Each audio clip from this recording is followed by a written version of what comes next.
Now, I'd like to hope that by this point in time that we've built up enough trust that I'm always honest about my life, right? I'm honest that I place pokies, I smoke, I drive loud cars, all of that stuff, right? I don't pretend to be a completely different person either on or off the air. We are who we are, and we can't have gone this long without being as open as we are. And as part of that, as I say, is playing pokies, right? Now, I know that there are many Australians who have serious problems with poker machines in this country, and I also know that the connection between the suburban club and poker machine is too big. Many of the people inside these organisations are paid too much money, and whatever original purpose about the community, a lot of people have lost their way along the way here. But at the last state election in New South Wales, there was a fork in the road choice to be made by the people of New South Wales, and they chose not the one that was being offered by the then Liberal Party. It was the then Liberal Party that was being pushed along, principally by the Sydney Morning Herald and a whole bunch of other hand-wringers, that poker machines were such a problem that we needed to introduce a new cashless system, which means every time someone like myself wants to put $100 into a poker machine, you have to go and ask somebody first, and then you won't be able to top that up for another 24 hours, and in a blue moon you can't travel through the Queen of the Night. You get my point, particularly if you know your poker machines. But the reality is that, yes, there is a problem with problem gambling, and particularly in the world of poker machines. Now, I am not going to be the person who says these things need to be ripped out of every pub and club. I'm not saying they need to be turned down in any major way, but it's interesting to see that there might be a change coming to New South Wales after all. You see, the Greens, and I told you this story a few weeks ago, but the Greens are in a position where they are willing to discuss whether or not there should be a turn down in the trading hours when it comes to poker machines.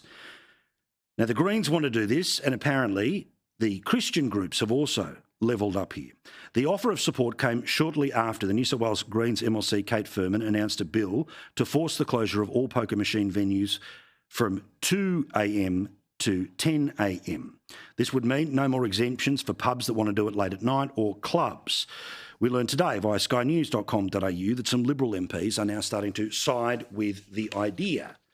During a heated shadow cabinet meeting, which was held on Monday night of this week, a number of Liberals spoke in favour of the idea that poker machines would have to shut down at midnight, regardless of whether it's a pub or club, regardless of whether it is the city or the bush, and they can't open again until 10 a.m. According to multiple sources, Lefty MP, among others, is urging the support for it because she lives in a teal electorate and many of the, tealy-tile people don't really play their pokies late at night. But here's the thing.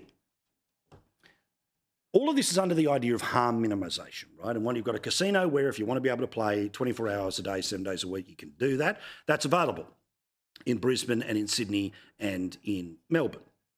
Lesser degrees in other places around the country. Maybe we do have to have a conversation about whether or not the pokies should be open until 4 a.m. in suburban areas. I could list you a whole collection of pubs and clubs because I'm a late night person, I know, are open until 4 o'clock in the morning. But why do they have to be open until 4 o'clock in the morning?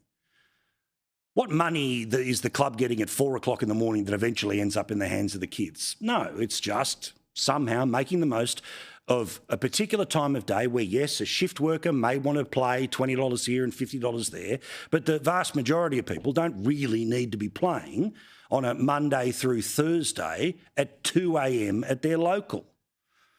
Now, I don't support what the Greens suggest, and I'm not suggesting that there needs to be any great change of laws anytime soon.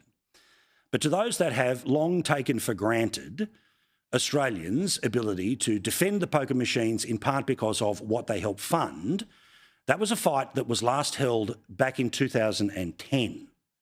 There's been 15 years of bad publicity since, and in many ways, much of that industry does need to come forward and either start to show how it can help clean up the game, or the clubs industry specifically, which is a very big, very important lobby of which I am very receptive to because I am a club customer.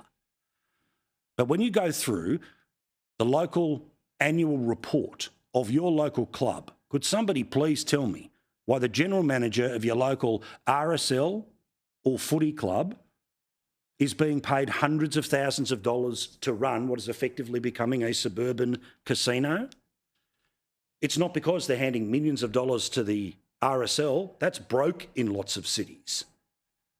So unless they're willing to take the money they make and rather than put it into the pocket of the people who run the system, but actually find a way to put more of it into the pocket of the very reason the club exists in the first place, then maybe there is a conversation to be had at some time. We'll all have it together.